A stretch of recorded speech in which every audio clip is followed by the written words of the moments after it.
City cable news కి స్వాగతం. అవనిగడ్డ నియోజకవర్గంలో ఇప్పటికే 1288 మంది రైతుల నుంచి 9426.6 మెట్రిక్ టన్నుల ధాన్యం కొనుగోలు చేసి 19 కోట్ల రూపాయలు చెల్లించినట్లు ఎమ్మెల్యే మండలి బుద్ధప్రసాద్ తెలిపారు.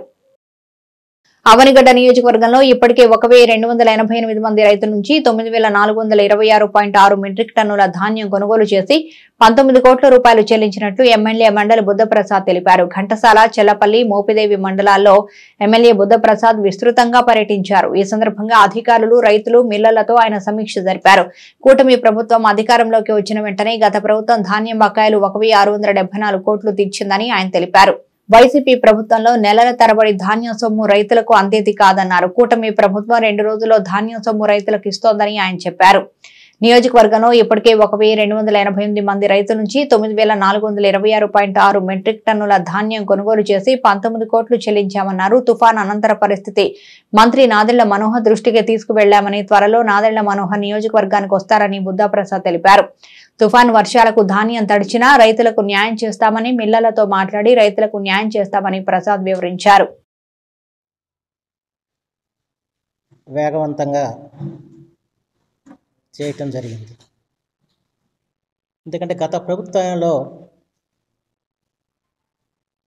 ధాన్యం బకాయిలు దాదాపు 1674 కోట్ల రూపాయలు ఉంటే చంద్రబాబు గారు ముఖ్యమంత్రి కాగానే వెనువెంటనే వాటిని ఇవ్వటం జరిగింది.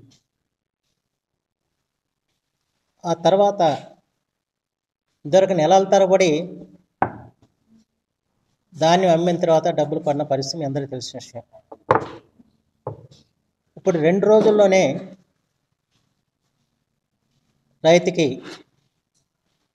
డబ్బులు పడుతున్నాయి అన్నది చాలా ఆనందంగా చెబుతున్న విషయం. మన అవనిగడ్డ నియోజకవర్గానికి వచ్చే 2వ తారీఖు నాటికి దాదాపు 9426.6 మెట్రిక్ టన్నులు ధాన్యాన్ని కొనుగోలు చేయటం జరిగింది. అంటే దాదాపు 1228 మంది రైతులు దగ్గర కొనుగోలు చేశారు. వాళ్ళకి దాదాపు 19 కోట్ల రూపాయలు వెంటనే చెల్లించడం కూడా జరిగింది. ఈ లోపల మనకి తుఫాను వాతావరణం రావటం, దాంతో రైతుకి కొంచెం ఇబ్బందికరమైన పరిస్థితులు ఏర్పడ్డాయి. ప్రభుత్వం ముందస్తుగానే హెచ్చరికలు చేయటం జరిగింది. ఆ తర్వాత కొన్ని చోట్ల అయితే గోడౌన్లు కూడా, ఘంటసాల మండలంలో అయితే గోడౌన్లు కూడా ఏర్పాటు చేశారు. అయితే అక్కడ కేవలం ఒక రైతు మాత్రమే పెట్టుకున్నాడు. అలాగే కొన్ని చోట్ల టార్పాలను కూడా అధికారులు సరఫరా చేయటం జరిగింది. అయితే ఇప్పుడు కొంత హైవే మీద ఇంకా ఈ ధాన్య ప్రాసెస్లు ఉన్నాయి, కొన్ని తడిచి మొలకెత్తిన పరిస్థితులు కూడా ఉన్నాయి. అయితే వీటన్నిటిని కూడా ఇవాళ కొనుగోలు చేసే కార్యక్రమం ఖచ్చితంగా ప్రభుత్వం చేస్తుంది. ఈరోజు దానికి సంబంధించి క్యాబినెట్లో కొన్ని నిర్ణయాలు కూడా తప్పనిసరిగా జరుగుతాయని చెప్పి ఈ సందర్భంలో మనం చేస్తాం. రిజిస్ట్రేషన్ శాఖలో నాన్ జ్యుడిషియల్ స్టాంపుల విక్రయాలను త్వరలో ప్రవేశపెట్టబోతున్నారు. రిజిస్ట్రేషన్ శాఖ ప్రజలకు చేరువగా ఉంచేందుకు ప్రభుత్వం కసరత్తు ప్రారంభించింది. ఇప్పటికే land titling act, card prime 2.0 విధానాన్ని సచివాలయంలో రిజిస్ట్రేషన్లు రద్దు, సబ్ రిజిస్టర్ కార్యాలయంలో దర్బారు విధానానికి స్వస్తి పలికిన కూటమి మళ్లీ నాసిక్ స్టాంపులు ప్రవేశపెడుతుంది. గత ప్రభుత్వ హయాంలో రిజిస్ట్రేషన్ శాఖ తీసుకున్న నిర్ణయాలు వికటించడంతో కొత్త ప్రభుత్వం వాటిలో మార్పులు తీసుకొస్తోంది. 2 నెలల వ్యవధిలో తీసుకున్న ఈ నిర్ణయాల వల్ల వివిధ వర్గాలు హర్షం వ్యక్తం చేస్తున్నాయి. ఎన్నికలకు ముందు అమల్లోకి తీసుకొచ్చిన ల్యాండ్ టైటిలింగ్ యాక్ట్ ఆ ప్రభుత్వ ఓటమికి ప్రధాన కారణమైంది. ప్రజల మనోభావాలకు ప్రాధాన్యతనిచ్చిన కూటమి ప్రభుత్వం మొదటి మంత్రివర్గ సమావేశంలోనే ల్యాండ్ టైటిలింగ్ యాక్ట్ ను రద్దు చేసింది. ఆ తర్వాత ప్రజలకు మరీ ఇబ్బంది కలిగించిన విధానం కార్డ్ ప్రైమ్ 2.0 రిజిస్ట్రేషన్ల కోసం ఈ విధానాన్ని గత సెప్టెంబర్ 1 నుంచి అమలు చేస్తోంది. ప్రజల సెంటిమెంట్ కు భిన్నంగా కొత్త విధానంలో నాన్ జ్యుడిషియల్ స్టాంప్ పేపర్లతో కూడిన డాక్యుమెంట్లు ఉండవు. అయితే ప్రజలు డాక్యుమెంట్లు మాన్యువల్ స్టాంప్ పేపర్ల మీద ఉండాలని కోరుకుంటున్నారు. అలాగే డాక్యుమెంట్ రైటర్ ద్వారా రూపొందించే డాక్యుమెంట్లో ఆస్తి తమకు ఎలా వచ్చిందన్న స్వభావం సమగ్రంగా ఉంటుంది. అయితే కొత్త విధానంలో డాక్యుమెంట్లో అమ్మిన వ్యక్తి, కొన్న వ్యక్తి వివరాలు, విస్తీర్ణం, సర్వే నెంబర్, హద్దులు వంటివి మాత్రమే ఉంటాయి. స్వభావం, ఆస్తి మూలాలకు సంబంధించిన వివరాలు లేకపోవడంతో ప్రజలు నూతన విధానంపై విముఖత వ్యక్తం చేశారు. దీంతో అనేక మంది కొనుగోలుదారులు నాన్ జ్యుడిషియల్ స్టాంపు పేపర్లు ఉండని కారణంగా రిజిస్ట్రేషన్ను వాయిదా వేసుకున్నారు. తమ వ్యతిరేకతను గత ఎన్నికల్లో ఓటు రూపంలో చూపించారు. వీటన్నిటినీ పరిగణలోకి తీసుకున్న కూటమి ప్రభుత్వం కార్డు ప్రైమ్ 2.0 విధానాన్ని రద్దు చేసింది. రిజిస్ట్రేషన్ వ్యవహారాలకు సంబంధించి నాన్ జ్యుడిషియల్ స్టాంపుల కొరత, నకిలీ స్టాంపుల విక్రయం, ట్యాంపరింగ్ వంటి సమస్యలు అధికంగా ఉండడంతో గత ఏడాది ఏప్రిల్ 21న ఈ స్టాంపింగ్ విధానాన్ని వైసీపీ ప్రభుత్వం అమల్లోకి తీసుకొచ్చింది. నాన్ జ్యుడిషియల్ స్టాంపు పేపర్ల కన్నా వీటి వల్ల ఎక్కువ లాభాలున్నాయని అప్పటి ప్రభుత్వం చెప్పింది. అయితే ఈ స్టాంపుల డిజైన్ పట్ల ప్రజల్లో వ్యతిరేకత వ్యక్తమైంది. ఈ స్టాంపుల విధానం అమల్లోకి వచ్చినా ప్రజలు నాన్ జ్యుడిషియల్ స్టాంపుల పట్లనే ఎక్కువ ఆసక్తిని కనబర్చారు. ప్రజల మనోభావాలను గౌరవించిన కూటమి ప్రభుత్వం మళ్లీ నాన్ జ్యుడిషియల్ స్టాంపుల విక్రయాలకు అనుగుణంగా నిర్ణయం తీసుకుంది. తాజాగా నాసిక్లో ముద్రితమయ్యే వీటిని అక్కడి నుంచి తీసుకొచ్చి అన్ని రిజిస్ట్రార్ కార్యాలయాల్లో అందుబాటులోకి తెచ్చారు. కోడూరు మండలంలో గ్రామ పంచాయతీ అయ్యప్ప దేవాలయానికి ఇచ్చిన నోటీసు వెనక్కి తీసుకోవాలని అయ్యప్ప మాలధారులు ర్యాలీ నిర్వహించారు. కోడూరు గ్రామ పంచాయతీ వారు అయ్యప్ప స్వామి దేవాలయానికి ఇచ్చిన నోటీసు వెనక్కి తీసుకోవాలని, దేవాలయం ముందు ఖాళీగా ఉన్న స్థలాన్ని గ్రామ పంచాయతీ దేవాలయానికి భక్తుల సౌకర్యార్థం కేటాయించాలని కోడూరు మండలంలో అయ్యప్ప స్వామి మాల ధరించిన వందలాది మంది కోడూరు ప్రధాన రహదారి వెంబడి ర్యాలీ నిర్వహించారు. అయ్యప్ప దేవాలయం వద్ద నుంచి ర్యాలీగా బయలుదేరి గ్రామ పంచాయతీ కార్యాలయం వద్ద కార్యదర్శి బండే శేషగిరిరావుకు, కోడూరు మండల తహసీల్దార్ కార్యాలయం వద్ద తహసీల్దార్ శ్రీను నాయక్ వినతి పత్రం అందించారు. ఈ కార్యక్రమంలో ఆలయ వ్యవస్థాపక ధర్మకర్త బడే భావనారాయణ, ఆలయ ప్రధాన అర్చకులు కొమ్మూరు శ్రీను, గురుస్వామి, కమిటీ సభ్యులు, మాల ధరించిన స్వాములు పెద్ద ఎత్తున పాల్గొన్నారు.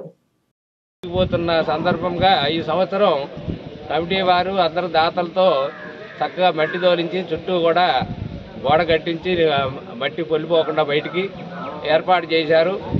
దీన్ని కొంతమంది వ్యక్తులు ఇక్కడ కాలనీ వాసులు ఎవరికీ లేదు, ఇద్దరు వ్యక్తులు, ఒక ఆయన గోలి సాంబశివరావు గారు, 2 సంగాబత్తుల నరసయ్య గారు, వీళ్ళిద్దరూ కూడా ఫస్ట్లో తోలద్దని చెప్పడం జరిగింది. తర్వాత వాళ్ళు అప్లికేషన్లు పంచాయతీకి, ఎంఆర్ఓ ఆఫీస్కి, అట్లాగే కలెక్టర్కి అన్నిటి కూడా చెప్పడం జరిగింది.